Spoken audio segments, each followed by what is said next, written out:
Hola, buenas tardes. Mi nombre es Modesto Gutiérrez, soy naturópata, experto en medicina ortomolecular y es un placer para mí compartir con vosotros, con todas las personas que esta tarde asistís a esta reunión y con aquellas que lo harán en diferido en otro momento, estos conocimientos sobre la microbiota. Agradezco al laboratorio EGLE y a Fitovid la responsabilidad y la confianza de darme esta oportunidad y espero aportaros algo útil y práctico para vuestras consultas.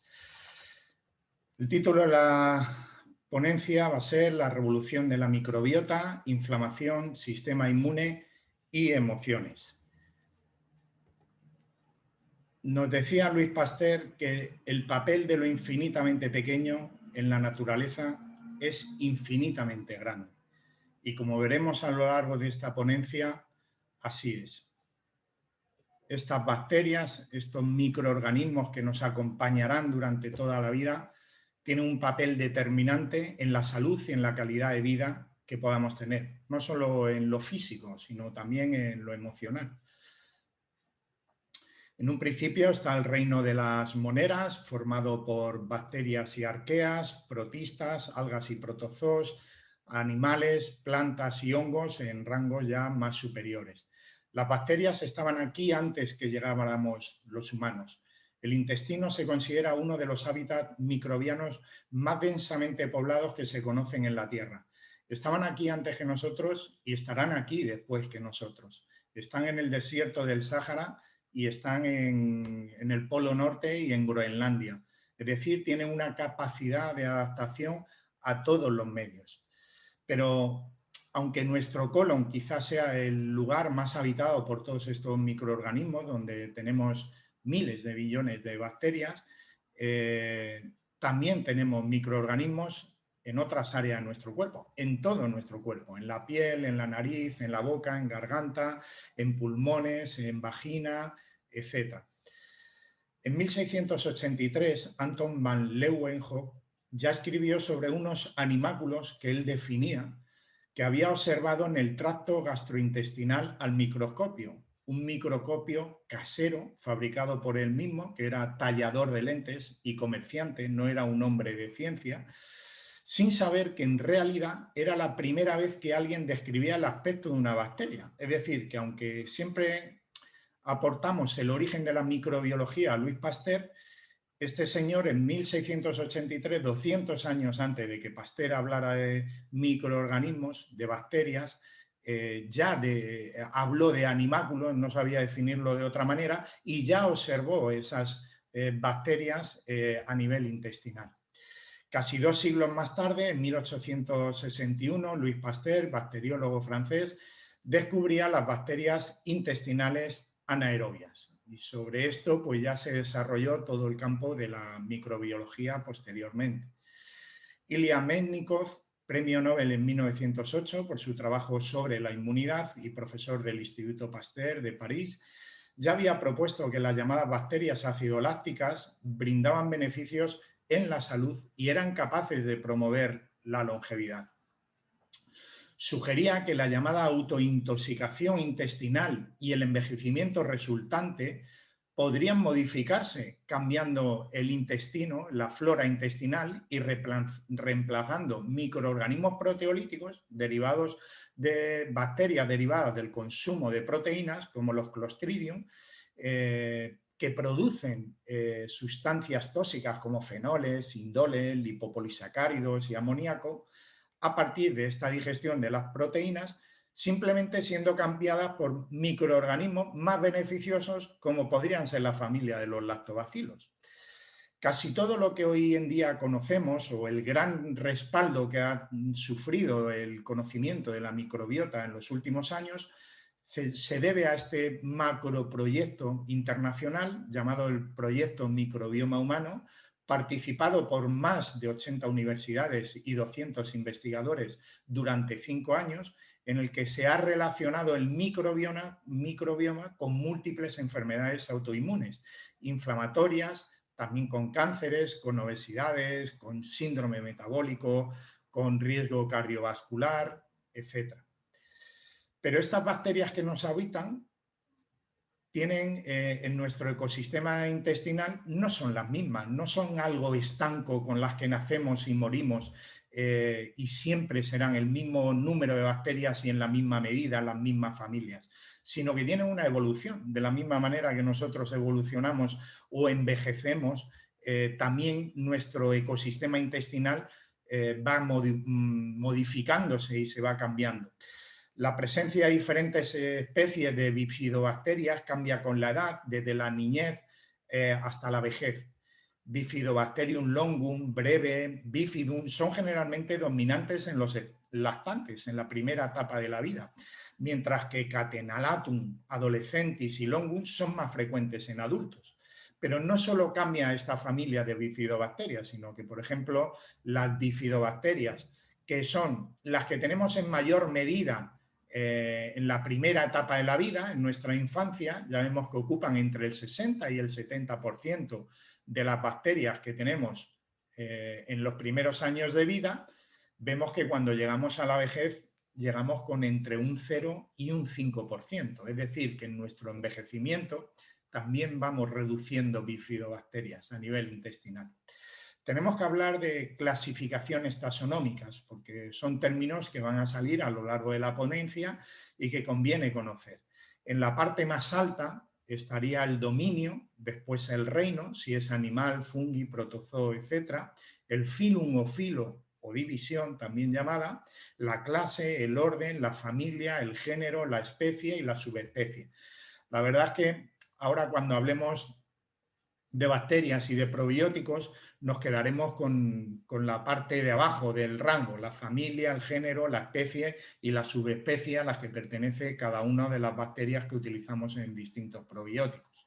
Por ejemplo, una clasificación taxonómica de la Escherichia coli sería que pertenece al dominio bacteria, al filo proteobacteria, a la clase Gramma proteobacteria, al orden Enterobacterales, a la familia Enterobacteriaceae, al género Escherichia, a la especie Escherichia coli, subespecie, pues puede ser Hermannii, Bullneris, Fergusoni, Blatae, etc. Aquí vemos la Escherichia coli, una bacteria con estos filamentos que son propios de ella.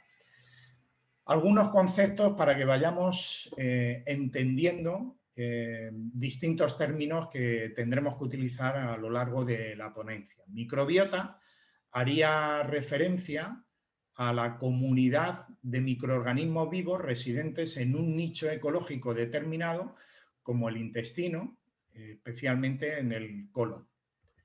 Microbioma es el conjunto formado por microorganismos, sus genes y sus metabolitos en un nicho ecológico dado.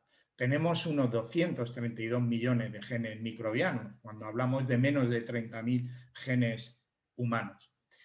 El metagenoma es todo ese material genético presente en nuestro ambiente, en nuestro caso la unión del genoma humano y el bacteriano.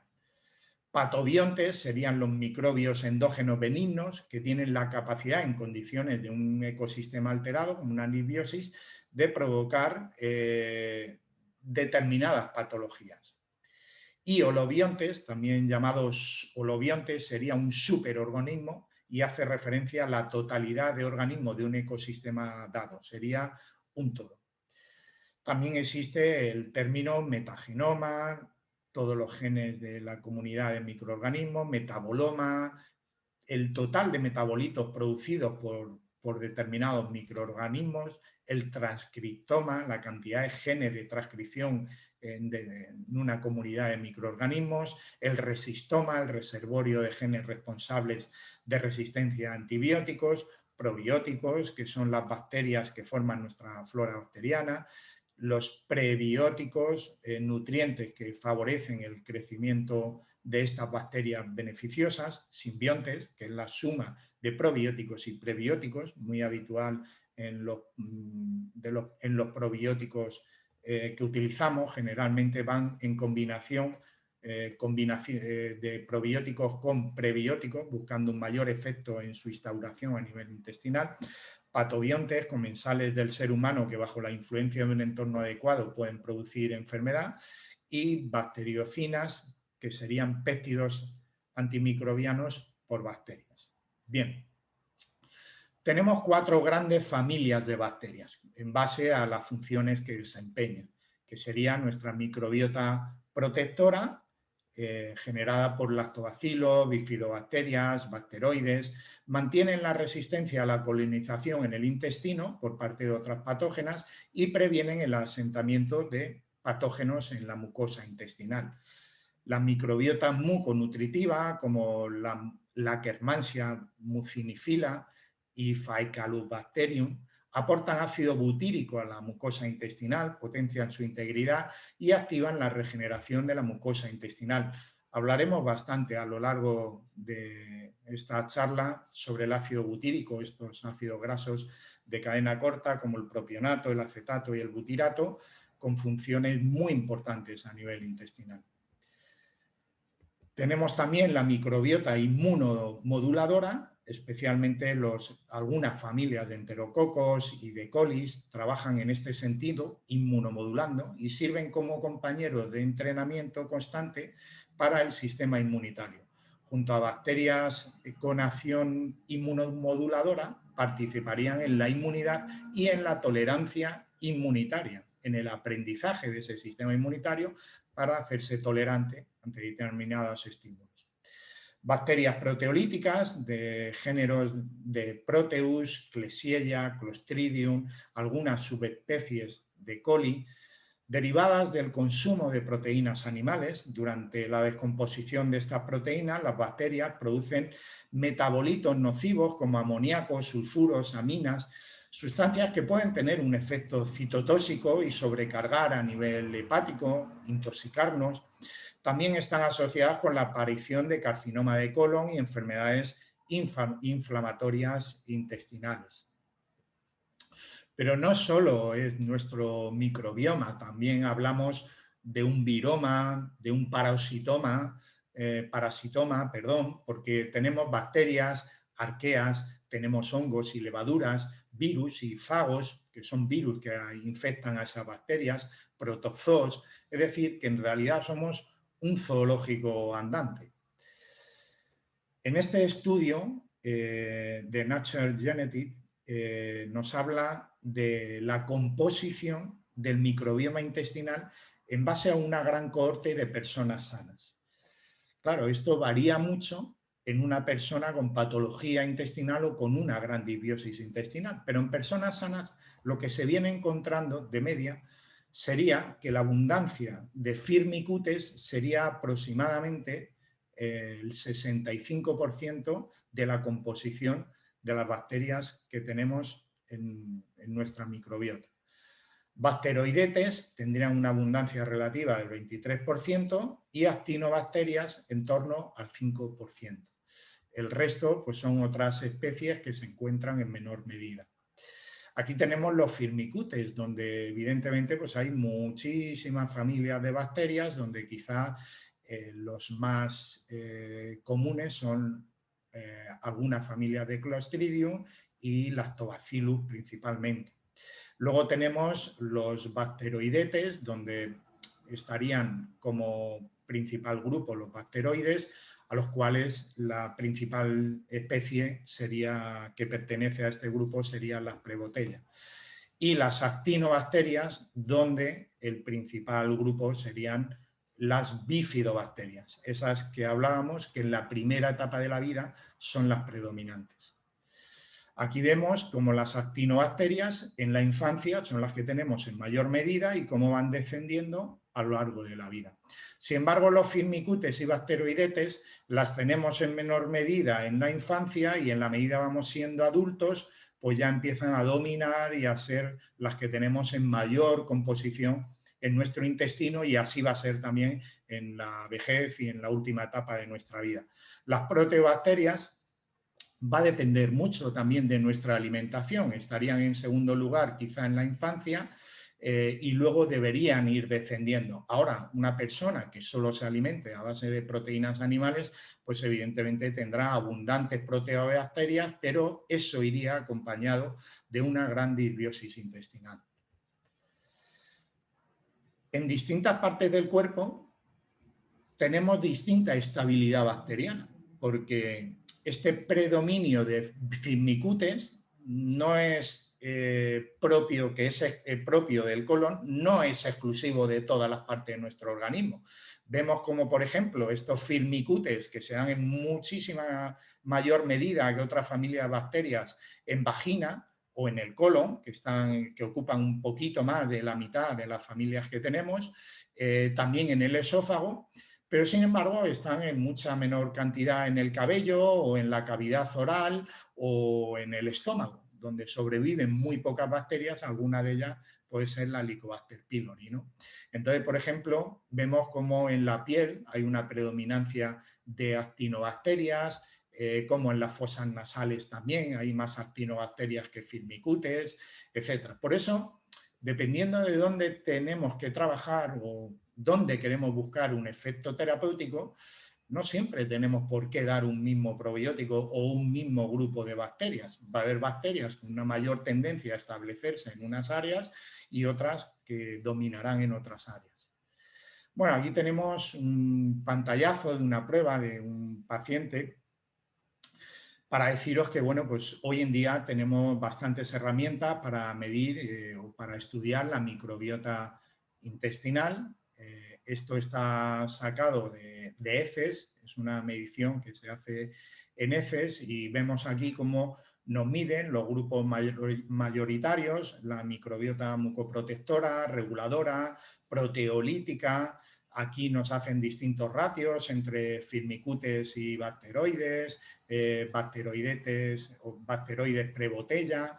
Nos miden aquí grupos de mucoprotectora, reguladora, proteolítica, con distintas familias como lactobacilos, roseburia, clostridium, prebotella, tenemos aquí el bifidum, aquí lo vemos los bifidum muy bajitos como microbiota reguladora, la Akkermansia muy bajita, que se encuentra muy bajita en la mayor parte de las personas, es mucoprotectora.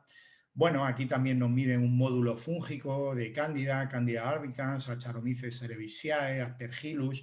Bueno, esto es solo un fragmento de la medición, porque las pruebas son muchas páginas y nos da mucha más información, pero bueno, tampoco hay que abrumar con todos estos datos. Bueno, aquí del estudio microbioma humano, del proyecto microbioma humano, pues nos dicen que a nivel de estómago e intestino podemos encontrar qué tipo de bacterias, ¿no? Helicobacter pylori, Bacteroides fragilis, Streptococcus, Lactobacillus reuteri, una bacteria muy interesante, especialmente en el tratamiento de Helicobacter pylori, porque compite con ella en el intestino con fantásticos resultados, como luego veremos en algún estudio. Alguna coli se puede establecer, el Lactobacillus gasseri, el casei. En intestino delgado, desde luego, debe haber pocas bacterias, porque si no estaríamos hablando de un SIBO, de un sobrecrecimiento bacteriano en intestino delgado, y eso sería un problema relacionado luego con la absorción, la generación de gases, hidrógeno, metano, etcétera. Pero bueno, en pequeñas cantidades algunas bacterias están establecidas. Luego vemos cómo en la piel pues tenemos otras familias de bacterias como Staphylococcus epidermidis, Corynebacterium heikenum. Bueno, tenemos también en el tracto urogenital, pues ureaplasma, Corynebacterium. Tenemos también en las vías respiratorias, pues Streptococcus, puede haber alguna cándida, Neisseria, etc. Muy bien, un individuo de 70 kilos lleva dentro de sí entre 1 y 2 kilos de bacterias. Es decir, no estamos solos, ni siquiera en los momentos en los que estamos menos acompañados. Y este ecosistema intestinal de cada uno es como nuestra huella dactilar. Nadie tiene un microbioma o una microbiota exactamente igual a otra persona, ni en familias, ni en recuento, ni en la composición de cada uno de estos intestinos. Si analizamos cuantitativamente, nos encontramos que hay más de 1000 especies bacterianas distintas en nuestro tracto digestivo. Todas ellas interaccionan con las células de nuestro tracto digestivo y dan lugar a un metabolismo global. No hay dos individuos con el mismo microbioma.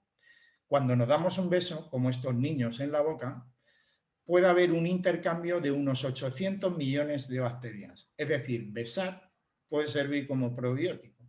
Dependiendo a quién besemos, obtendremos más bacterias beneficiosas o más bacterias perjudiciales. ¿Qué factores influyen en la composición de nuestra microbiota? Pues como vemos aquí, todos. Con nuestra microbiota está obviamente muy relacionada la dieta. Dependiendo de lo que comemos, desarrollaremos más bacterias proteolíticas o más bacterias desarrolladas a partir de la fermentación de los carbohidratos, de las fibras, etc. Determinados fármacos, si consumimos o abusamos del consumo de antibióticos, es lógico que eso va a tener una repercusión directa sobre nuestra microbiota, con disminución de muchísimas familias de bacterias, y eso alterará todo ese sistema intestinal. Y determinados tóxicos que también pueden afectar a estas bacterias. La geografía y el ambiente en el que vivimos, los padres, la herencia de nuestros padres, especialmente de la madre, el parto y la lactancia. No solo el parto y la lactancia, sino el embarazo, porque se ha demostrado que esa placenta que antes se creía que era un medio absolutamente esterilizado, está en contacto con bacterias y que no es tan estéril como se creía hace unos años. Genética y sistema inmunitario.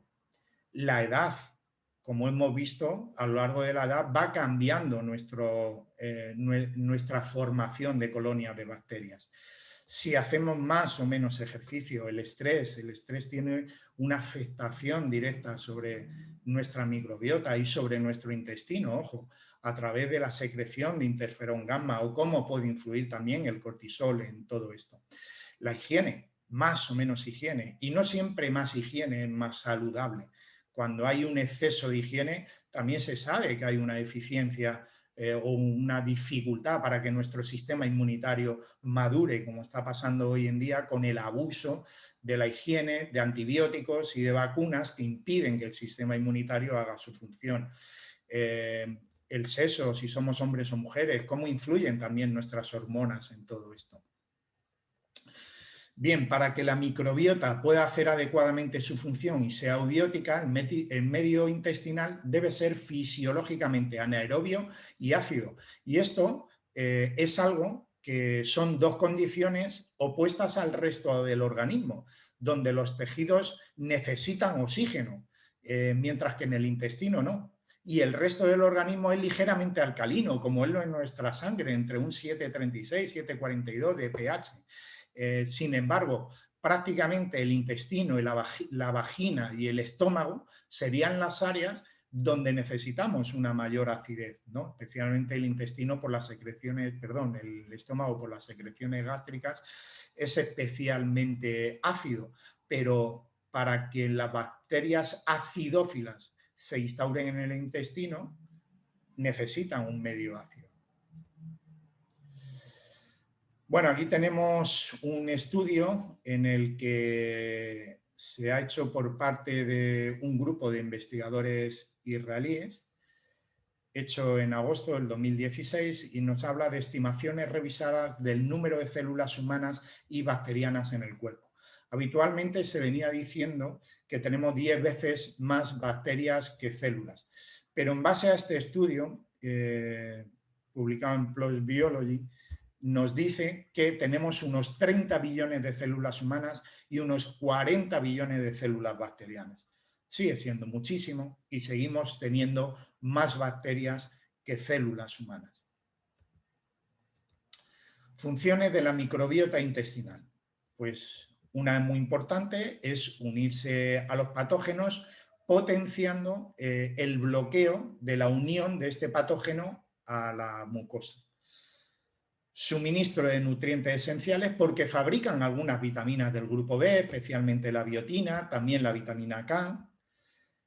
Tienen una actividad importante a nivel inmunitario, realizan funciones de inmunidad tanto adaptativa como inmunidad innata. La inmunidad adaptativa para responder a infinidad de antígenos y a la innata reconociendo determinados antígenos como lipopolisacáridos y lipoproteínas, cuya interacción induce a la producción de citoquinas e interferones. Funciones protectoras. La microbiota intestinal presenta una barrera para establecer el establecimiento de poblaciones patógenas en el huésped y puede adherirse a las células epiteliales y combatir, muy importante, la permeabilidad intestinal. Funciones tróficas. Quizá este sea el papel, lo más importante que la microbiota produce sobre la fisiología colónica. La diferenciación de las células epiteliales está afectada en gran medida por la interacción de los microorganismos residentes y sus productos metabólicos, principalmente por los ácidos grasos de cadena corta, que son ácidos grasos de menos de 6 carbonos, como el butirato, 4 carbonos, el acetato y el propionato.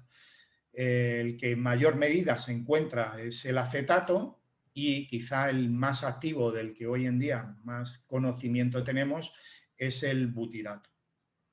Estos ácidos de cadena corta son muy importantes a nivel intestinal porque tienen un efecto muy importante sobre la mucosa, sobre la inflamación a nivel intestinal. Por ejemplo, el propionato produce interleuquina 10, que es una interleuquina antiinflamatoria. El butirato mejora la barrera intestinal, la inmunidad de la mucosa. Está producido por algunas familias de bacterias, como es el Faecalibacterium, las Eubacterium, la Roseburia, las Bifidobacterias, son todas ellas productoras de butirato. El butirato mejora la barrera intestinal y la inmunidad de las mucosas. Además, es un gran antiinflamatorio a nivel intestinal. Modula la expresión de determinados marcadores antiinflamatorios o inflamatorios, y a nivel nuclear la inhibición, produce la inhibición de la expresión de las histonas de acetilasa, que tiene a su vez un impacto importante sobre la inflamación. Y también tiene una inducción sobre los macrófagos, estimulando la producción de los M2 de los macrófagos, que tienen una acción antiinflamatoria. Funciones de la microbiota intestinal. En definitiva, estas funciones pues, son endocrinas, neurológicas, la maduración del sistema inmunitario, la inhibición de patógenos, la síntesis de vitaminas K y algunas del grupo B, el metabolismo de las sales biliares y la modulación de algunos fármacos. Pongo aquí, por ejemplo, el ejemplo del quimioterapéutico 5-fluoracilo, que lo convierte a 5-fluoroidina, que sin la microbiota intestinal no se produciría adecuadamente. O, por ejemplo, con la actividad de la sulfasalacina por parte de las azorreductasas de la microbiota, es convertida en ácido 5-aminosalicílico, que es su forma activa. Y esto puede justificar en por qué determinados pacientes, unos medicamentos funcionan mejor que en otros y en otros no se ve respuesta, ¿no? Pues la microbiota, en fármacos, por ejemplo, como estos, pues tiene una función importante. Aquí vemos cómo a partir del ácido butírico, por todo esto, bueno, que procede de la fermentación de la fibra por parte de la microbiota intestinal, la microbiota coge esas fibras alimentarias, las convierte en ácido butírico, estas familias de las que hemos hablado, Faecalibacterium, Eubacterium, Roseburias y Bifidobacterias, lo convierten en ácido butírico, que tiene un efecto trófico sobre el epitelio intestinal, disminuyen la permeabilidad intestinal, desarrollan el sistema inmunitario del intestino, disminuyen el pH luminal, que va a facilitar el establecimiento de las bacterias acidófilas, y va a producir cambios positivos en la microbiota del intestino. Aquí tenemos que la microbiota intestinal, una microbiota intestinal intacta, es la base de un potente sistema inmunitario. ¿Por qué? Pues porque aproximadamente el 80% de la inmunidad adquirida se desarrolla en estas placas de Peyer del intestino que vemos aquí abajo. Esta es la parte del tejido linfoide del intestino, el sistema GAL, que pertenece al sistema MAL, al tejido linfoide de mucosa. Y aquí vemos este folículo aislado, vemos las células M, muy importantes en el sistema inmunitario. Aquí se concentran gran cantidad de linfocitos intraepiteliales, células dendríticas, y aquí en estas placas de Peyer se desarrolla el 80% de la actividad linfocitaria. La mucosa del tracto intestinal alberga el mayor arsenal de linfocitos y que ningún otro órgano inmunitario del cuerpo es capaz de inducir la producción de cantidades comparables de anticuerpos como las que aquí se producen en esta parte del intestino. La flora intestinal tiene una importante función en especialización del tejido linfoide asociado a mucosa, ese sistema MAL del que hablábamos. Además, todas estas mucosas del intestino están conectadas. El daño de la mucosa intestinal produce daño en todas las mucosas de todo el cuerpo por la conexión que hay en este sistema MAL. Estas bacterias se encargan de mostrar a los linfocitos T qué cepas son útiles para el organismo y cuáles permite reconocer mejor a los antígenos invasores. De esta forma, las bacterias alojadas en el intestino especializan al sistema inmunitario para favorecer su supervivencia. Y esta es una de las razones por las que a los neonatos se les debe cuidar muy bien la alimentación, puesto que esas primeras bacterias que van a colonizar su intestino adaptarán un microambiente para favorecer su propia supervivencia y su propia inmunidad. Y esto va a condicionar su microbiota futura y su salud futura, por consiguiente. La interacción del sistema inmunitario genera varios procesos como la secreción de inmunoglobulina secretora y la liberación endógena de determinados péptidos antimicrobianos que ayudan a mantener la homeostasis normal del microbioma. Varios aspectos de la vida en la sociedad moderna, como el uso y abuso de esos antibióticos sistémicos, vacunaciones, la edad, el estrés, la dieta, pues tienen efectos muy importantes sobre el microbioma humano. El que haya un abuso de esto o un abuso de esto condiciona cómo se va a desarrollar nuestro intestino. Vamos a empezar a hablar de probióticos específicos, la especialización de los probióticos. Dependiendo de qué bacterias, especies y subespecies metemos en un probiótico, vamos a encontrar una respuesta u otra.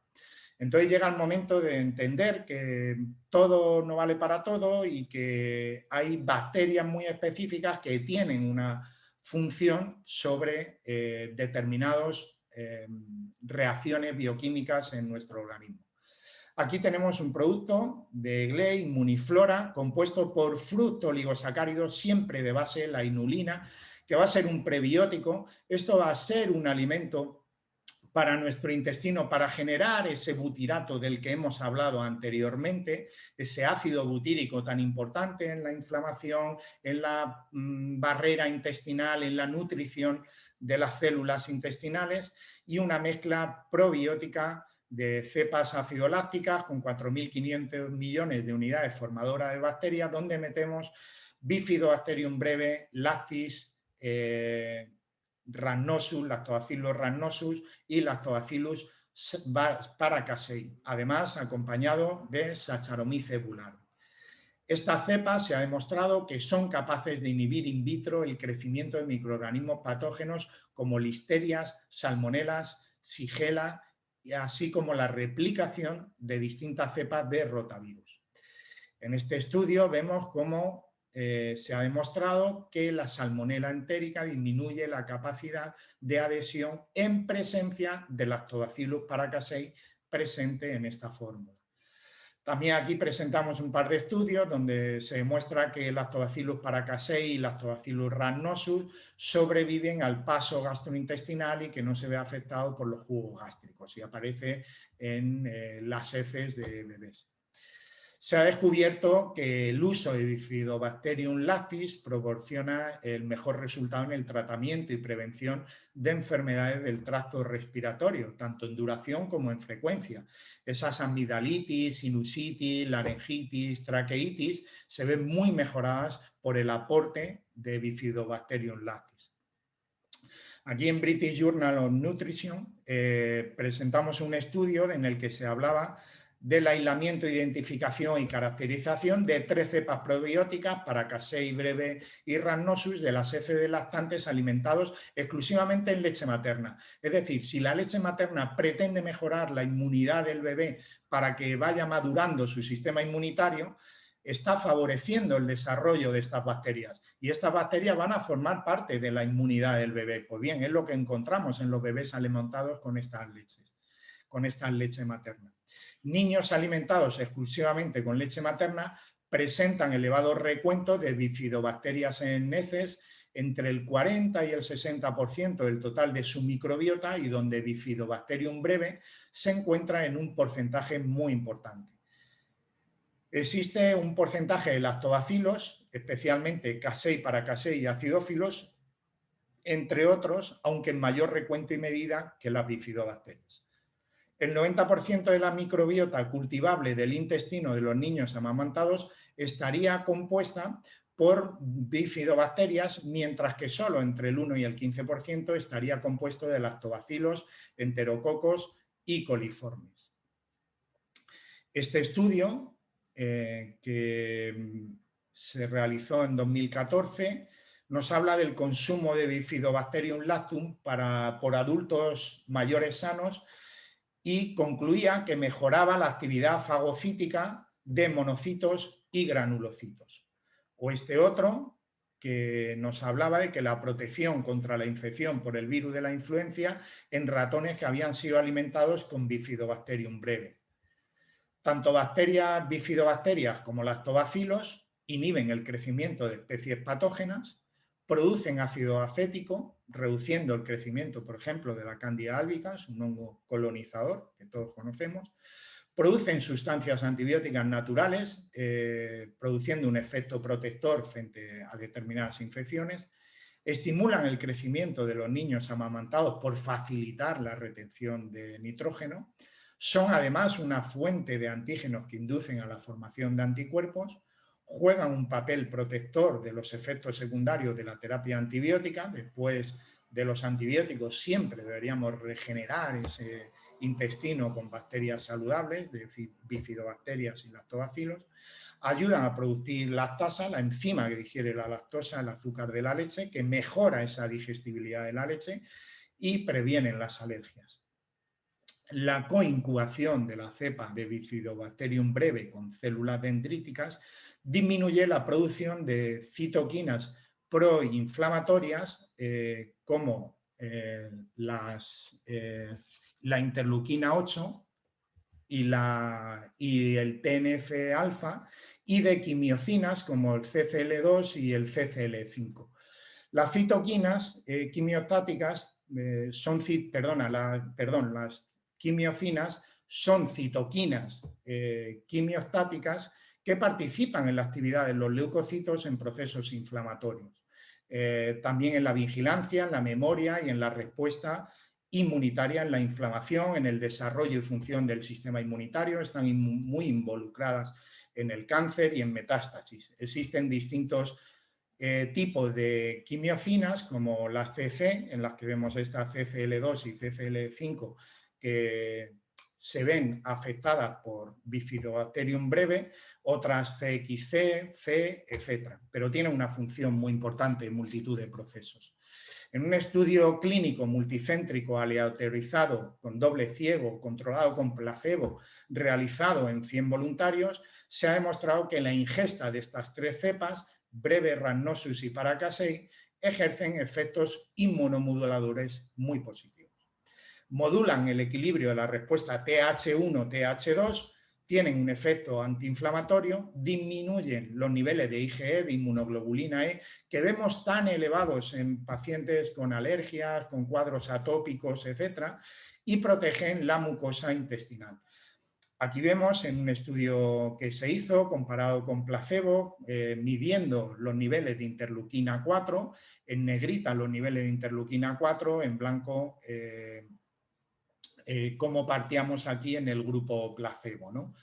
Bueno, pues midiendo el nivel de interleuquina 4 en el placebo, vemos aquí cómo está más reducido, pues vemos cómo aumenta a partir del aporte de rhamnosus, de breve con rhamnosus y de Paracasei. La interleuquina 4 está producida por las células T de tipo TH2, esas supresoras, basófilos, mastocitos y eosinófilos activados. Actúan como antiinflamatoria, esta interleuquina, al bloquear la síntesis de interleuquina 1 y de TNF-alfa, la interleuquina 6 y la proteína inflamatoria del macrófago. La interleuquina 4 desempeña un papel muy importante en enfermedades atópicas como asma, las dermatitis atópicas o incluso la anafilaxis sistémica. Aquí vemos la interleuquina 10, que también es capaz de inhibir citoquinas proinflamatorias como el interferón gamma, la interleuquina 2, la interleuquina 3, el TNF-alfa, fabricados por células como macrófagos y células de TH1. Pues bien, vemos también cómo con el aporte de estas bacterias aumenta la interleuquina 10. Sin embargo, la interleuquina 12, que es una interleuquina proinflamatoria, se ve disminuida con el aporte de estas bacterias. Y como el ratio interleuquina 10 antiinflamatoria e interleuquina 12 proinflamatoria se ve también muy modificado a partir del aporte de estas bacterias. Así se produce la pérdida de la homeostasis inmunitaria de la mucosa. Cuando tenemos un intestino normal, un intestino con una permeabilidad adecuada que controla toda esa fisiología a nivel intestinal, pues tenemos las células estrechamente unidas con esos Taihaction que impide que se filtren al torrente sanguíneo, como aquí ocurre, determinadas endotoxinas, tóxicos, macromoléculas alimentarias, residuos bacterianos, lipopolisacáridos, etc. Cuando va habiendo un menor efecto de esa barrera intestinal, se van separando estas células intestinales, va habiendo una mayor permeabilidad en el intestino y esto permite el flujo masivo de antígenos microbianos, alimenticios y la translocación bacteriana. Pues bien, esto sería la base de muchísimas enfermedades, desde alergias, cuadros de inflamaciones crónicas, enfermedades autoinmunes, etcétera, etcétera.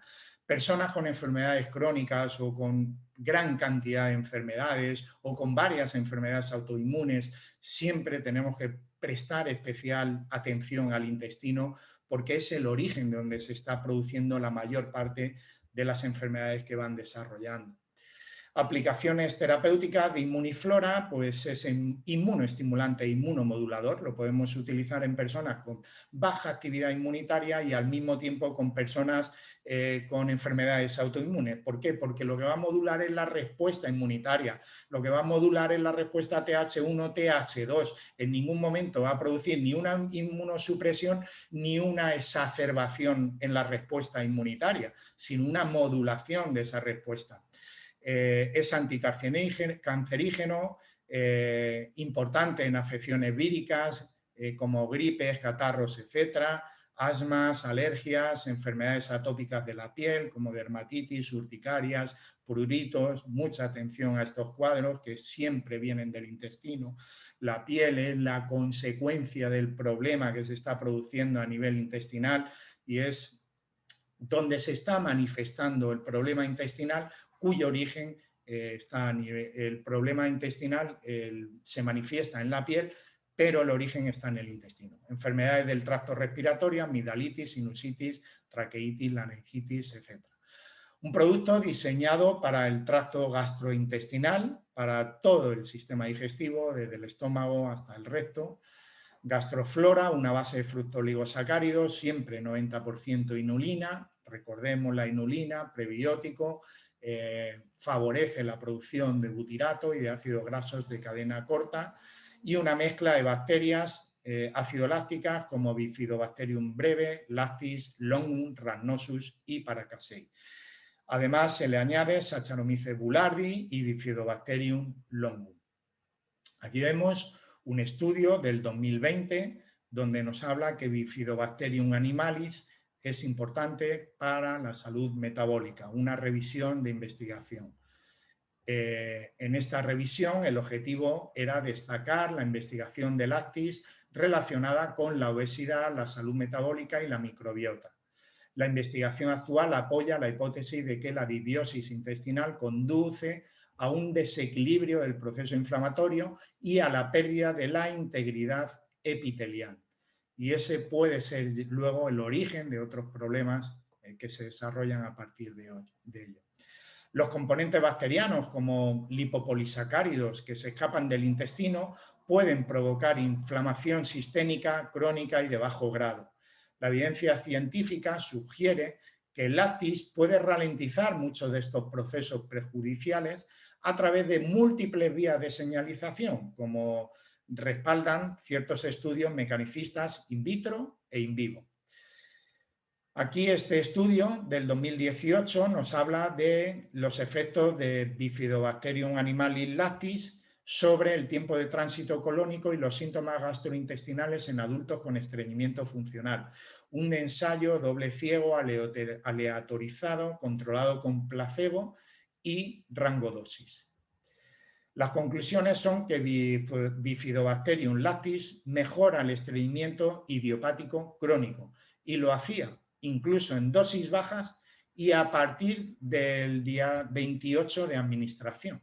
Es decir, que en menos de un mes empezaba a regular ese estreñimiento idiopático crónico.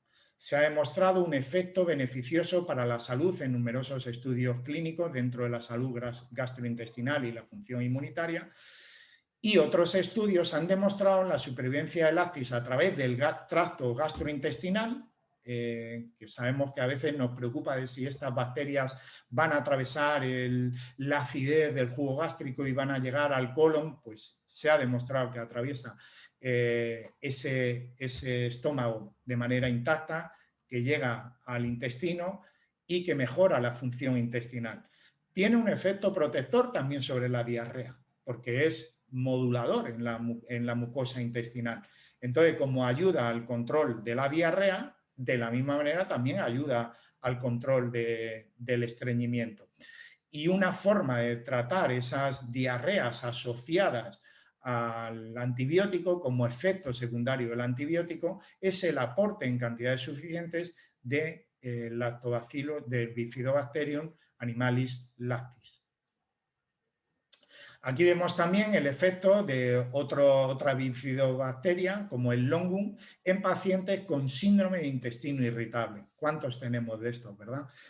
Mejora los síntomas y la gravedad del colon irritable, restaura la permeabilidad intestinal y la microbiota intestinal en pacientes con síndrome de intestino irritable.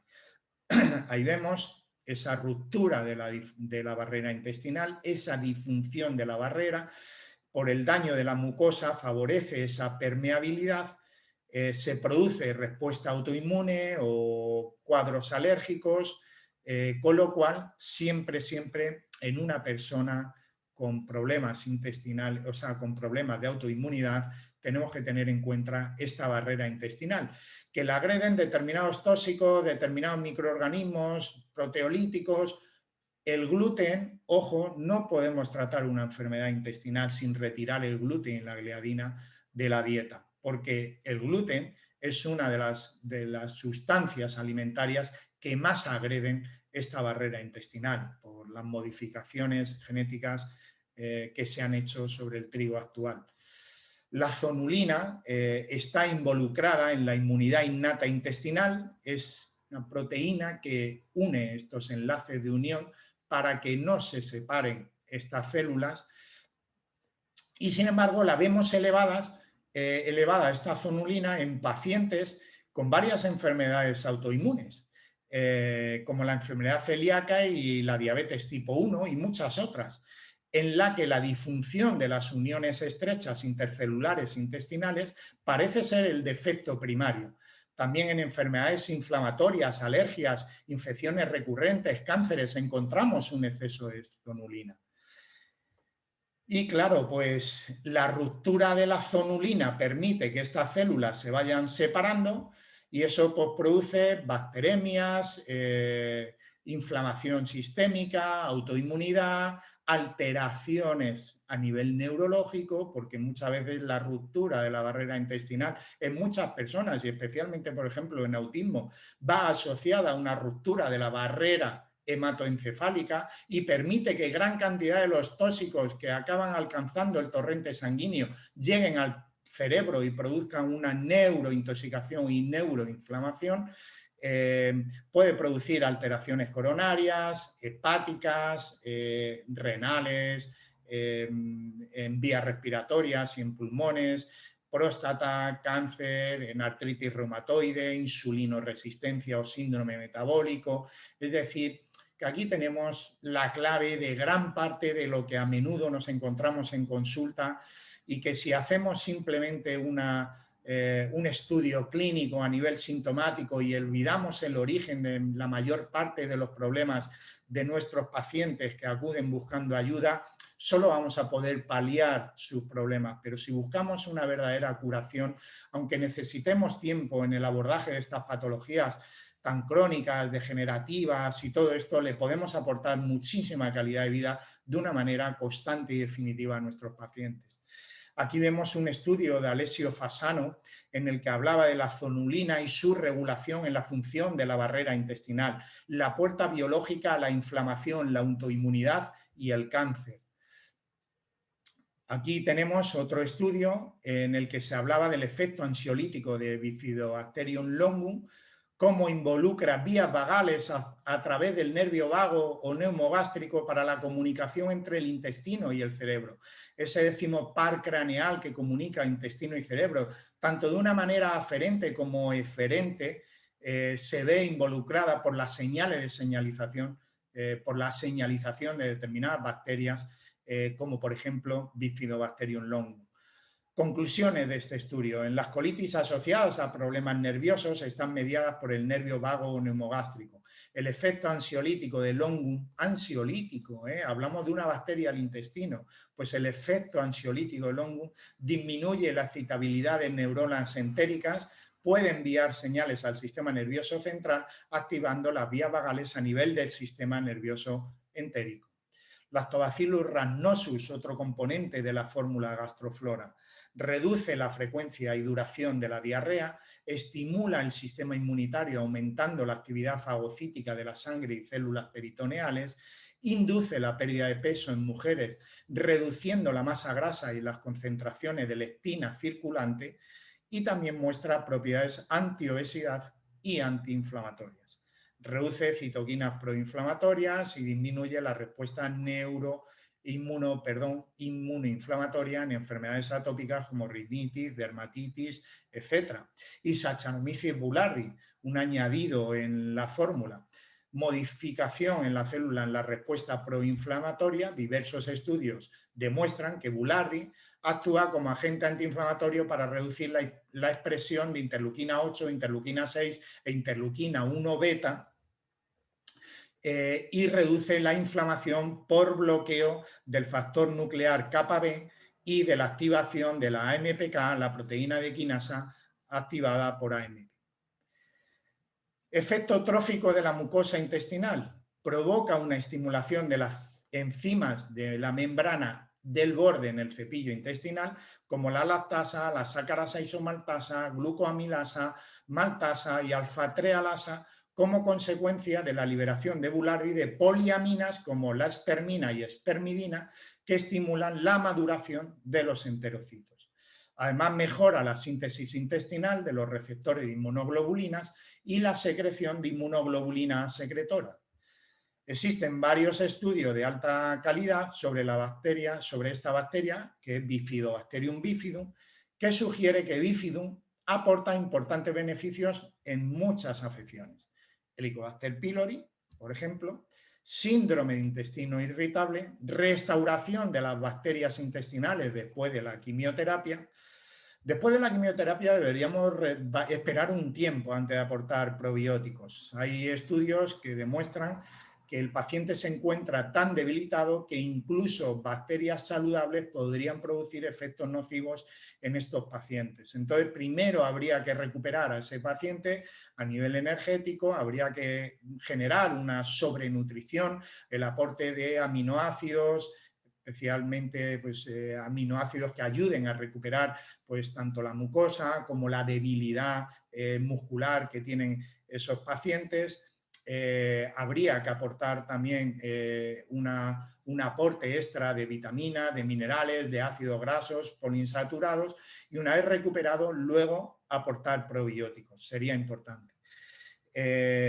Estreñimiento, infecciones pulmonares, colitis ulcerosa, ciertos tipos de diarrea y enterocolitis necrolizante.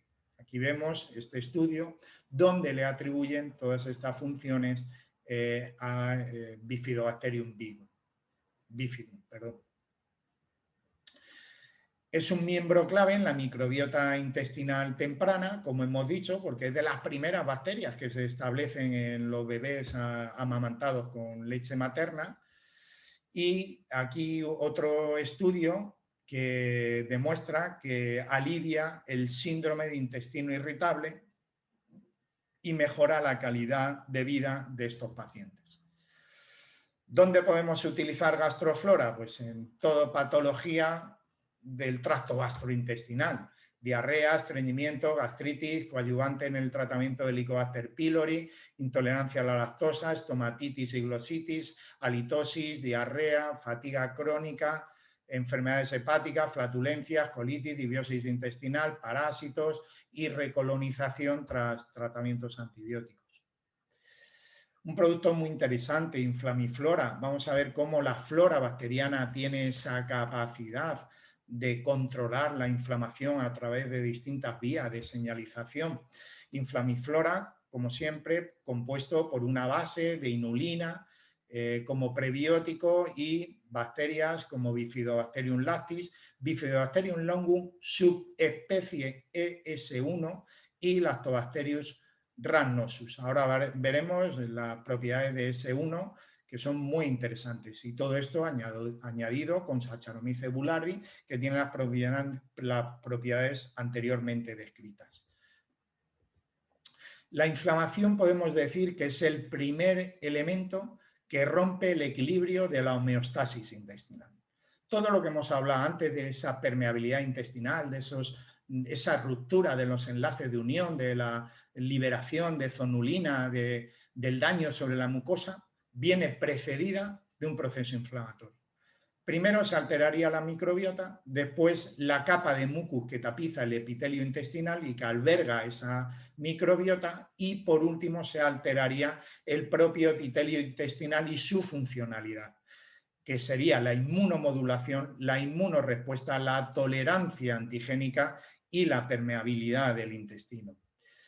Hoy en día, debido al empobrecimiento de las especies en el intestino, el sistema inmunitario a menudo no es capaz de desarrollar una inmunotolerancia suficiente. Y esto está siendo la causa de tantísimas alergias que estamos viendo. El contacto con bacterias puede estimular una respuesta inmune, como en el caso de una infección, pero sin provocar una infección. Esto dirige al sistema inmunitario en la dirección de la reacción inmune Th1 y suprime el paso de la reacción inmune Th2, que es supresora y que es necesaria para generar esa tolerancia. Aquí vemos en un estudio del 2018 los resultados del efecto antiinflamatorio de una formulación probiótica compuesta de estas bacterias que están presentes en Inflamflora. Rhamnosus, lactis y longus. Esta formulación probiótica indujo el aumento significativo de la producción de citoquinas antiinflamatorias como la interleuquina 10 y pudo disminuir la secreción de las principales citoquinas proinflamatorias como la interleuquina 1 beta en un 70% lo reducía y la interleuquina 6 muy inflamatoria en un 80%. Finalmente, por primera vez se ha identificado la capacidad de la formulación probiótica para favorecer el fenotipo de macrófago M2 que producen colágeno y están asociados a la reparación de tejidos. Hay dos tipos de macrófagos, la M1, activados por lipopolisacáridos e interferón gamma, que secretan altos niveles de interleuquina 12, que es proinflamatoria, y bajos de interleuquina 10, que es antiinflamatoria, y los M2, que secretan grandes cantidades de interleuquina 10, que son antiinflamatorios. Pues bien, estas bacterias aumentan la interleuquina 10 a través de los macrófagos M2. Aquí lo vemos como una fórmula probiótica, aquí vemos una placa donde tenemos la parte apical, la parte apical media, la basal media. Ahí metemos una monocapa de línea celular HT29, que es una línea tumoral humana derivada del adenocarcinoma de colon, y como al meter la fórmula probiótica, el macrófago inmaduro madura y estimula la formación de macrófago del fenotipo M2, que aumenta la interleuquina 10, reduce la interleuquina 6 y la interleuquina 1 beta. Aquí vemos los efectos antiinflamatorios con Bifidobacterium longum ES1. En el placebo encontramos grandes cantidades de TNF-alfa proinflamatorio y bajas cantidades de interleuquina 10. Y aquí vemos cómo el ES1, Bifidobacterium longum ES1, invierte ese ratio y modifica el equilibrio TNF-alfa e interleuquina 10. Se observó que en los pacientes de enfermedad inflamatoria intestinal tenían una disminución de la diversidad a nivel intestinal y además un aumento de bacterias potencialmente patógenas y más proinflamatorias asociadas a una importante disminución de las bacterias autóctonas beneficiosas. Sobre todo, pues había un aumento de todas esas bacterias proteolíticas, proinflamatorias, como Clostridium, Klebsiellas, etc.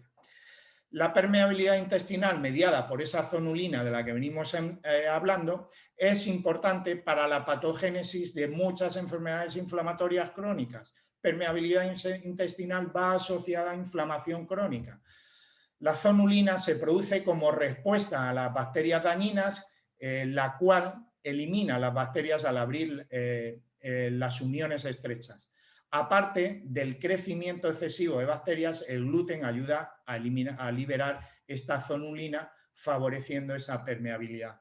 Las enfermedades inflamatorias crónicas relacionadas con la mala regulación de la zonulina y el intestino permeable incluyen trastornos autoinmunes, metabólicos, intestinales y enfermedades neuroinflamatorias.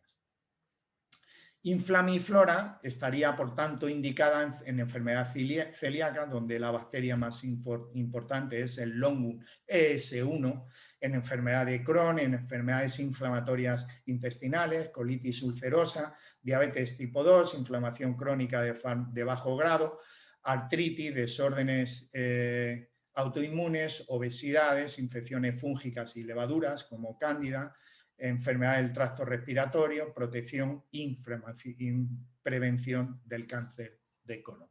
Inflamiflora. Muy bien, vamos a entrar en el mundo de los psicobióticos y vamos a hablar de Bifido Relax, un producto muy interesante porque es un producto donde combina la fitoterapia con el probiótico. Encontramos una patente llamada Probios3 que contiene 30 miligramos de extracto de azafrán, de Crocus sativus, con Lactobacillus helveticus y Bifidobacterium longum. Vamos a ver que son dos bacterias muy específicas en el abordaje de problemas del sistema nervioso. Probios3 es una asociación de azafrán y estas cepas probióticas que son helveticus y longum. Las acciones combinadas del extracto de azafrán y las cepas probióticas rompen el círculo vicioso del estrés a través del eje hipotálamo, hipófisis, adrenal. El azafrán ayuda en la recaptación de serotonina, noradrenalina y dopamina, tres neurotransmisores muy importantes en el estado de ánimo, la motivación, etcétera, etcétera, mientras que los probióticos regulan sobre la serotonina intestinal, pero también sobre la dopamina intestinal y sobre las vías vagales. Aquí vemos distintos estudios donde nos hablan de la eficacia de azafrán, Crocus sativus frente a placebo y fluoxetina en el tratamiento de la depresión, una revisión sistemática y metaanálisis. El azafrán en el tratamiento de la depresión y la ansiedad y otros trastornos mentales, evidencia actual y posibles mecanismos de acción, seguridad y eficacia del Crocus sativus para el tratamiento de la depresión leve a moderada, una revisión sistemática y metaanálisis. Azafrán y trastorno depresivo mayor, un metaanálisis de ensayos clínicos aleatorizados. Es decir, ¿qué estudios hay? Los principales hallazgos encontrados respecto a la acción de los probióticos en relación a la ansiedad y la depresión serían los siguientes. Tienen efectos sistémicos sobre el eje hipotálamo-hipófisis adrenal y en la respuesta inflamatoria de glucocorticoides al estrés, con disminución de la concentración de citoquinas proinflamatorias al regular la secreción de corticosteroides. Inducen a neurotransmisores como el glutamato y el GABA, inciden en neurotransmisores como el glutamato y el GABA, que controlan ese balance, ese equilibrio que debe haber entre la excitación y la inhibición. Si tenemos GABA sin glutamato, estamos totalmente inhibidos. Si tenemos un exceso de glutamato con una deficiencia de GABA, estamos totalmente excitados, nerviosos, pero tiene que haber un equilibrio GABA-glutamato. Ejercen un efecto sobre proteínas como el factor neurotrófico neuronal, el BDNF, una proteína muy interesante sobre el cerebro, factor neurotrófico del cerebro, que interviene en procesos de memoria y se encuentra disminuido en personas con ansiedad, depresión y no solo eso, sino en personas con enfermedades neurodegenerativas. Muy importante el BDNF en personas con Alzheimer, Parkinson y otras. Aquí vemos como eje microbiota intestino-cerebro está relacionado directamente a través del nervio vago o neumogástrico, cómo está comunicado, cómo hay una interrelación tanto a nivel de mediadores inmunitarios como las citoquinas, como los metabolitos de ácidos grasos de cadena corta, butirato, acetato, propionato, de los que hemos hablado, hormonas como el cortisol o neurotransmisores como la dopamina, serotonina y sus precursores, acetilcolina, como otros mediadores, otros neurotransmisores que se dan también en el intestino, porque realmente en el intestino tenemos más de 100 millones de neuronas, tantas como la médula espinal. Liberan más de 12 neurotransmisores, péptidos y hormonas, noradrenalina, serotonina, dopamina, trifosfato de adenosina, sustancia P, que es un neurotransmisor relacionado con el dolor y que está muy elevado en personas con fibromialgia, polipéptido intestinal vasoactivo, somatostatina, acetilcolina, bombesina. Bueno, pues todo esto lo liberamos desde el intestino también.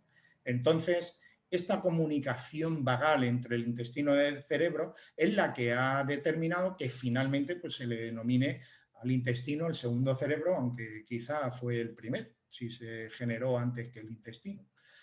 Bueno, estudio clínico aleatorizado a doble ciego durante 8 semanas de duración con 40 personas con edades comprendidas entre 18 y 55 años con depresión leve o moderada. Se administraron 30 miligramos diarios de azafrán frente a 20 miligramos de fluoxetina. En ambos casos, el azafrán resultó ser igual de efectivo que la fluoxetina. Aquí vemos el balance desde el primer día hasta la semana 8, cómo han ido más o menos en paralelo en cada semana y termina prácticamente en paralelo. Diferencia, pues hombre, que con Crocus sativus no tenemos ni esa dependencia que genera la fluoxetina ni los efectos secundarios de estos psicofármacos. Probiostrés, entonces, es decir, esta fórmula, ¿para qué? Pues para facilitar la relajación y eliminar los síntomas de la ansiedad, para prevenir y reducir el estrés, para ayudar a combatir las adicciones, y en ensayos clínicos se ha demostrado que el Beticus y Longum tenían efectos positivos en salud mental y regulaban la actividad del eje hipotálamo-hipófisis suprarrenales. Entonces, es una manera de controlar el estrés tanto a nivel del sistema nervioso central a través del azafrán como desde el sistema nervioso entérico a través de los probióticos, de manera sinérgica y complementaria. Aquí vemos un estudio del 30 de septiembre del 2020, es decir, bastante reciente. Efectos de un suplemento psicobiótico sobre los niveles de factor neurotrófico derivado del cerebro en suero en pacientes depresivos. Un análisis post-hoc de un ensayo clínico aleatorizado. Bien, los psicobióticos son probióticos o prebióticos que tras la ingestión en cantidades adecuadas ejercen una influencia positiva en la salud mental a través de la regulación de ese eje microbiota, intestino y cerebro, para modular los niveles de citoquinas, quimiocinas, neurotransmisores o neurotrofinas circulantes. Recientemente se ha demostrado que una combinación psicobiótica del Veticus con Longum, que son las dos bacterias utilizadas en esta fórmula, mejoró significativamente los síntomas depresivos en pacientes con depresión. Datos recientes en animales sugieren que la influencia de la microbiota intestinal también en el factor neurotrófico del cerebro se ha demostrado que se correlaciona con la respuesta antidepresiva en pacientes depresivos. Aquí vemos cómo el estrés o determinadas mutaciones pueden disminuir o producir una disfuncionalidad del BDNF, de ese factor neurotrófico del cerebro, que va a producir como consecuencia una disminución de la sinapsis neuronal, disminución del glutamato, disminución de la transmisión sináptica y un aumento de la neurodegeneración, favoreciendo de esta manera un estado depresivo. El BDNF es una neurotrofina involucrada en la supervivencia, diferenciación y génesis neuronal, así como en la regulación de comportamientos afectivos y cognitivos, muy disminuido en toda enfermedad neurológica, neurodegenerativa desde luego, y que viene muy bien aportarla no solo en estas enfermedades, sino en cuadros de depresión. De hecho, es una de las razones por las que el deporte es un gran antidepresivo, por la gran cantidad de BDNF que se libera del músculo, atraviesa la barrera hematoencefálica, llega al cerebro y produce ese estímulo de bienestar a nivel cerebral. Aquí tenemos un estudio de evaluación de las propiedades de tipo psicotrófico en una formulación probiótica a base del Veticus y Bifidobacterium longum en ratas y en seres humanos. Volvemos siempre a la misma combinación de bacterias. Y otra vez, Longum y el Veticus suprimen sinérgicamente la hipersensibilidad visceral relacionada con el estrés mediante la modulación del eje hipotálamo-hipófisis adrenal. Estudio del 19 de enero del 2021, de este año. Suplementación con prebióticos y probióticos y la vía triptófano-quinurenina, una revisión sistemática y un metaanálisis. Se examinaron 12 metabolitos en los estudios utilizando una variedad de muestras biológicas. En todas las intervenciones, 11 informaron un efecto sobre la disminución de un metabolito, como fue la quinurenina, de la que ahora hablaremos. La N fue de 253 y se encontró que los probióticos afectan significativamente a la quinurenina sérica. ¿Y por qué esto es importante? Pues fijaros, aquí tenemos el metabolismo del triptófano. Tiene dos vías de conversión. Por un lado, puede llegar a convertirse en serotonina, a partir de la cual luego, mediante ciertas enzimas como la N-acetiltraferasa y la hidroxindol-metiltraferasa, se va a convertir en melatonina, o podría venir por aquí, convertirse en N-formilquinurenina, en quinurenina y terminar convirtiéndose en vitamina B3, en niacina o nicotinamida. ¿Qué ocurre? Que si obtenemos a partir del triptófano vitamina B3, no vamos a obtener serotonina ni melatonina.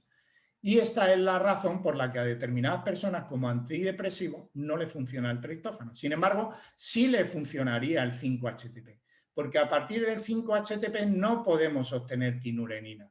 La quinurenina puede venir exclusivamente del triptófano, pero no del 5-HTP. Y ¿En qué casos el triptófano va a optar por la vía de la quinurenina para convertirse en B3 en vez de en serotonina? Pues en casos donde hay un estrés crónico, en resistencia a la insulina, cuando hay unas descompensaciones con un exceso estrogénico, en cuadros de inflamación, de disbiosis. ¿Por qué? Porque opta por la vía de la nicotinamida, porque es antiinflamatoria. Y lo que va a buscar el organismo es el efecto antiinflamatorio por encima del efecto anímico en ese caso. Entonces, muy importante esta ruta de la quinurenina, que también se ve favorecida por la presencia de estas bacterias intestinales. La combinación del Veticus y Longum reduce los síntomas de depresión posinfarto de miocardio y restaura la permeabilidad intestinal en un modelo de rata, otro estudio. Otro de enero del 2018, Longum y el Veticus, siempre las mismas bacterias, suprimen sinérgicamente la hipersensibilidad visceral relacionada con el estrés mediante la modulación del eje hipotálamo-hipófisis-adrenal. Y aquí vemos, este es un documento de consenso firmado por la Sociedad Española de Microbiota, Probióticos y Prebióticos, SEMIPIP, y la Sociedad Española de Psiquiatría y Biología y la Sociedad Española de Neurología. Nos hablan de determinadas bacterias con determinados metabolitos que producen y el efecto que tiene sobre el sistema nervioso. Nos dicen que Escherichia, Bacillus, Lactococcus, Lactobacillus y Streptococcus fabrican dopamina, que es activador del sistema nervioso central. Nos dicen que Lactobacillus y Bacillus fabrican acetilcolina, neurotransmisores en el sistema nervioso central y periférico, influyen en la función cognitiva y especialmente en el aprendizaje y la memoria, muy disminuida en los cuadros de Alzheimer. Lactobacillus, Lactococcus, Streptococcus y Enterococcus fabrican histamina, que está implicada en la regulación de neurotransmisores, sueño y función cognitiva a nivel cerebral. Como bacterias gram negativas, esas Klebsiellas y coli, algunas familias de colis, etcétera, o Clostridium, fabrican endotoxinas que inducen inflamación, liberan elevadas cantidades de citoquinas inflamatorias, como las que hemos venido hablando en toda la presentación, TNF-alfa, interleuquina 6, interleuquina 8, favorecen la obesidad, la insuficiencia renal, la diabetes mellitus y están relacionadas con la aparición de enfermedad de Alzheimer. Bueno, pues ahí lo tenemos. Sociedades españolas absolutamente oficiales, científicas y todo lo que le queramos añadir, relacionando bacterias de nuestra microbiota con neurotransmisores, con funciones sobre el sistema nervioso y determinadas patologías. Aquí tenemos un metaanálisis en el que se habla de citoquinas aberrantes en el trastorno del espectro autista. Un metaanálisis de 17 estudios con un total de 1.341 participantes, 746 de ellos con TEA y 595 en un grupo control de personas sanas, en el que se metaanalizaron los niveles de 19 citoquinas, mostró un aumento significativo de interleuquinas proinflamatorias como la 1 y la 6 y el interferón gamma y concentraciones reducidas en las citoquinas antiinflamatorias y el factor de crecimiento transformante beta 1. Es decir, en todo cuadro de trastorno del espectro autista hay también un proceso inflamatorio. Podemos hablar de metales pesados, podemos hablar de permeabilidad intestinal, de disbiosis intestinal, podemos hablar también de daño en la barrera intestinal, pero estamos hablando también de neuroinflamación. ¿Cómo la disbiosis intestinal afecta a esa función cerebral? Pues aumentando esa permeabilidad intestinal, la producción de citoquinas y quimiocinas proinflamatorias, también la síntesis de ciertos compuestos tóxicos, neuropéptidos y sus respectivos precursores. Esa permeabilidad permite el paso de estas moléculas a la circulación sanguínea y a la barrera, y el daño en la barrera hematoencefálica permite que lleguen de sangre al cerebro. En consecuencia, pues se producen alteraciones en la neurogénesis, en la neurotransmisión y se produce neuroinflamación, generando alteraciones en el neurodesarrollo.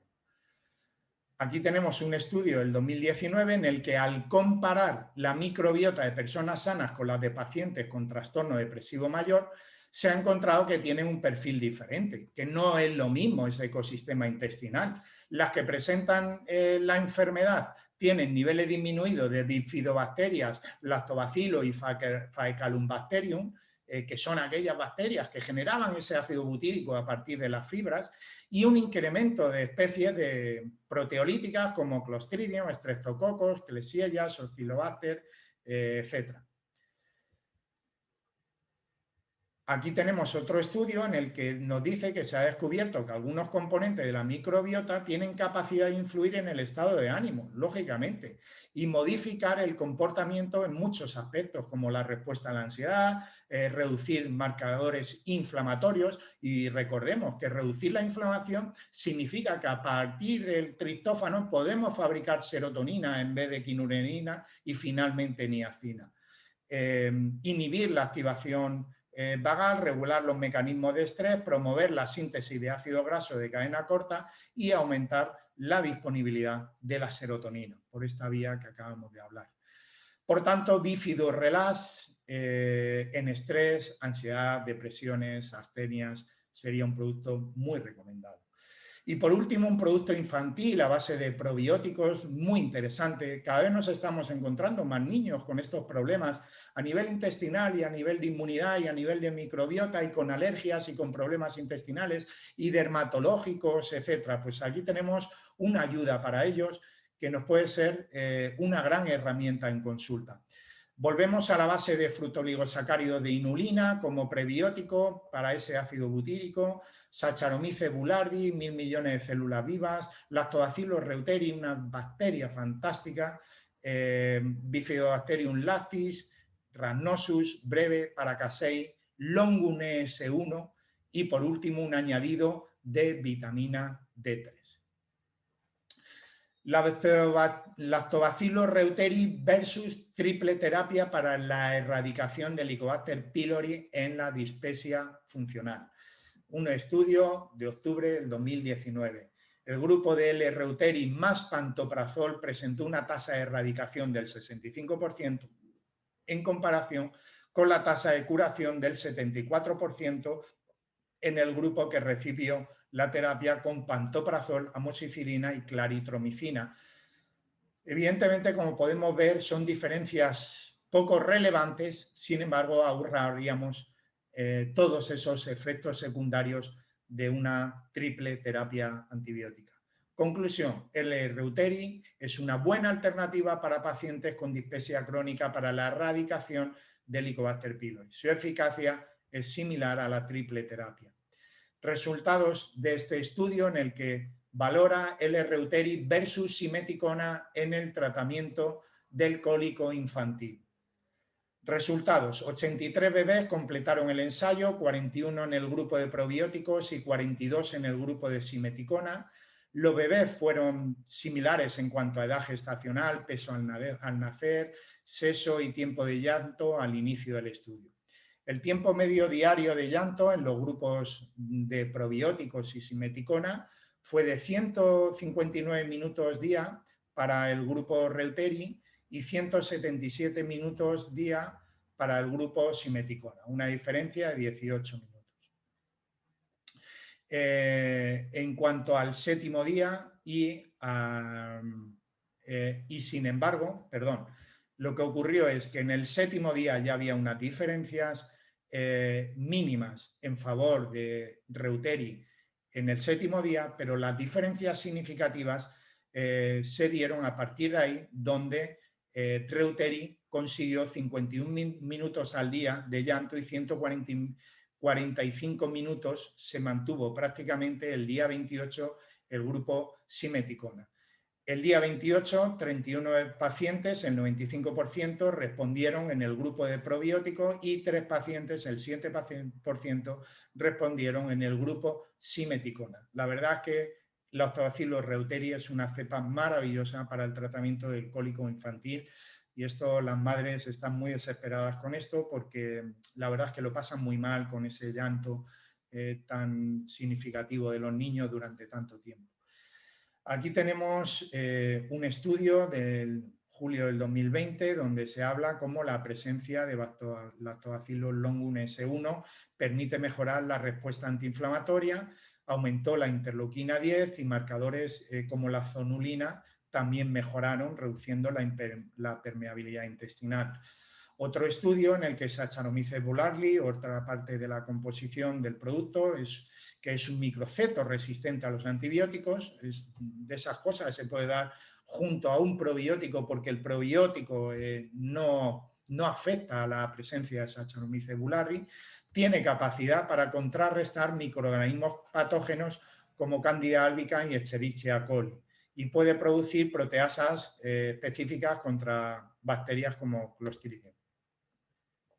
Las cepas de Breve, Rhamnosus y Paracasei son capaces de inhibir in vitro el crecimiento, como hemos visto anteriormente, de listerias, tiffi, o sea, Salmonella tiffi, Shigella y la replicación de algunas cepas de rotavirus.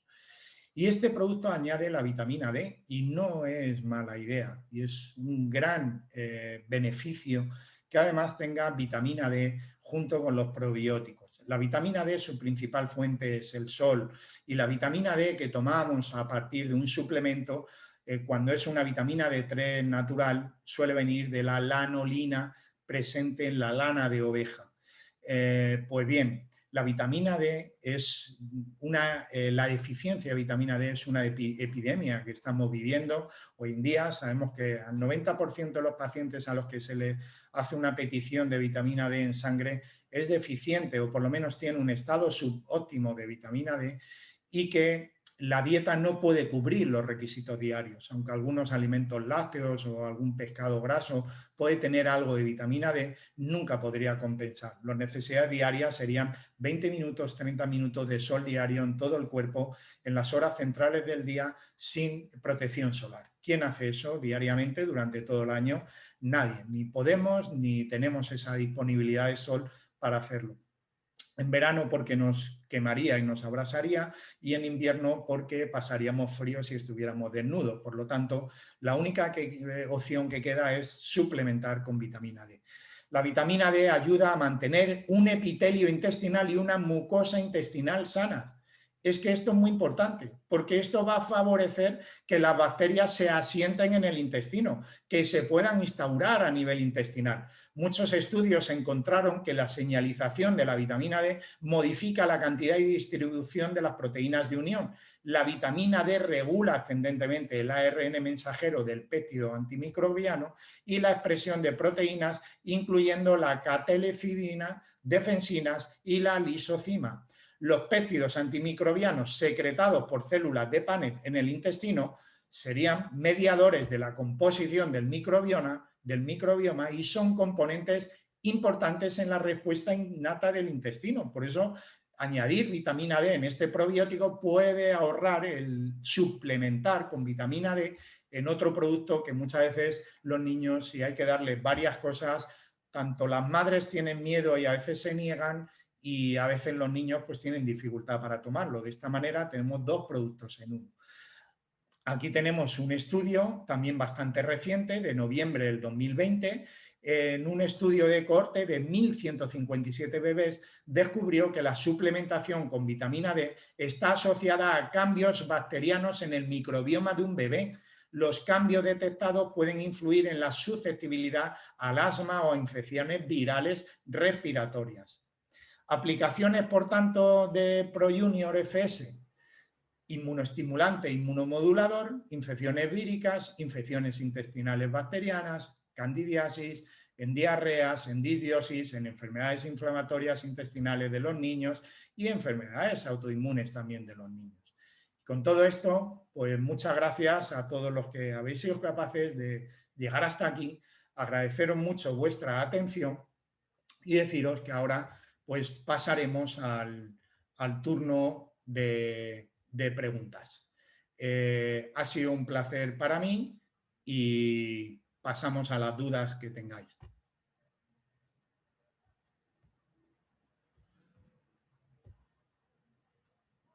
Bueno, pues sí, realmente determinados fármacos acaban afectando al intestino.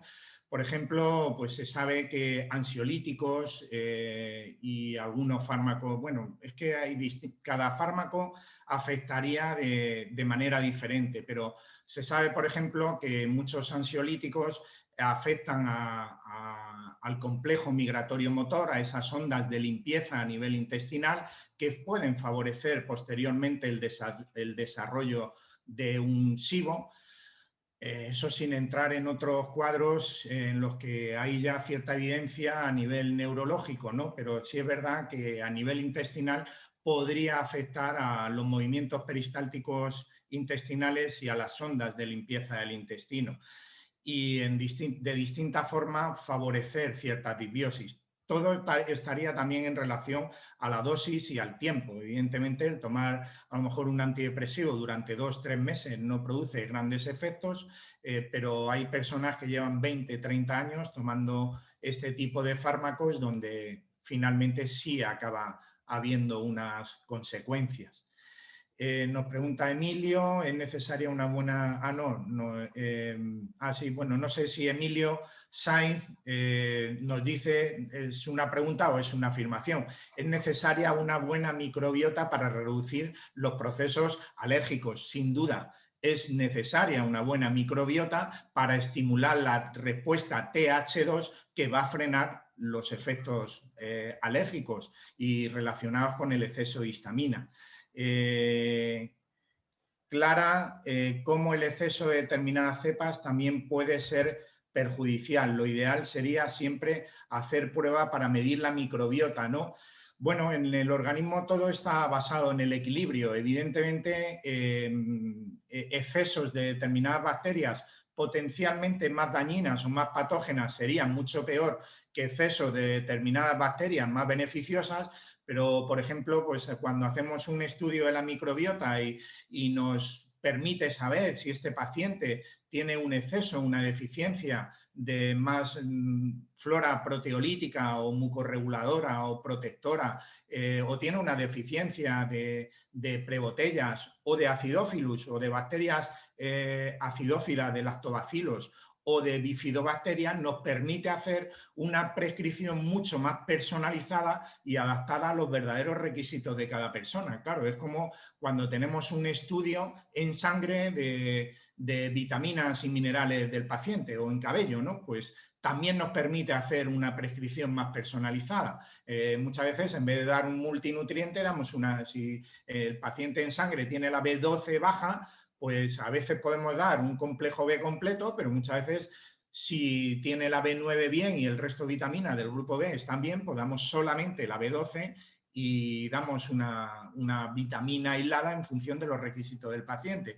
Pues bueno, pues en los estudios que hoy en día podemos hacer de la microbiota también nos permite actuar de una manera más personalizada en cuanto al aporte de bacterias que podemos hacer a los pacientes. Y evidentemente, yo hay veces que priorizo el aporte de lactobacilos, hay veces que aporto más bifidobacterias y hay veces que aporto más otro tipo de bacterias en base a lo que me encuentro en estos estudios de microbiota. ¿Cómo se puede medir hoy en día estos microbios? Bueno, pues muy buena pregunta. Esto nos lo pregunta Gemma Sánchez. Bueno, yo la muestra que me enseñaba ahí, un fragmento del estudio de esta prueba, es una prueba del laboratorio Teletest de Barcelona. Yo estoy en Córdoba y trabajo en Córdoba y en Madrid, pero bueno, la hago a través de Teletest.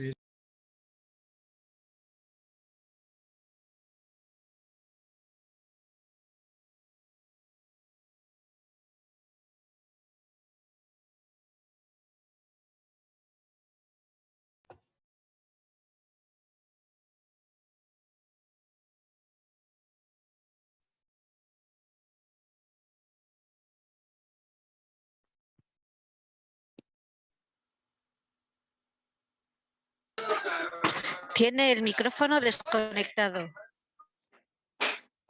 Vale, ¿ahora? ¿Se me oye ahora? Sí, ahora sí. Vale, bueno, decía que esta prueba en concreto es una prueba, se llama Disbio Plus del laboratorio Teletest de Barcelona y es una prueba que se puede hacer en casa por parte del paciente porque es coger la muestra de heces y el laboratorio a través de un mensajero pues lo recoge en casa y luego envía un PDF con todos los resultados. También hay un laboratorio en Málaga donde hace también este estudio. No son estudios baratos porque dan muchísima información. Este en concreto de Disbio Plus vale en torno a 300 euros, pero sí es verdad que en determinadas patologías importantes o en personas donde es muy importante hacer un buen estudio para poder entender bien qué está pasando a nivel intestinal, pues es una prueba muy agradecida de cara al terapeuta porque da una información muy específica del estado intestinal de nuestro paciente. Pues no solo mide la microbiota, es que mide también determinadas enzimas que degradan hidrato de carbono, nos mide también la inmunoglobulina secretora, nos mide la zonulina, la antitrisina, nos mide marcadores de permeabilidad intestinal, entonces podemos medir parásitos, etcétera. ¿Vale? Bien, no hay más preguntas, nos vamos. Pues nada, ha sido un placer estar con todos ustedes. Siento mucho que al principio haya habido un poco de problemillas con el directo y esto, pero bueno, creo que también se dará el enlace para quien quiera verlo luego completo en diferido.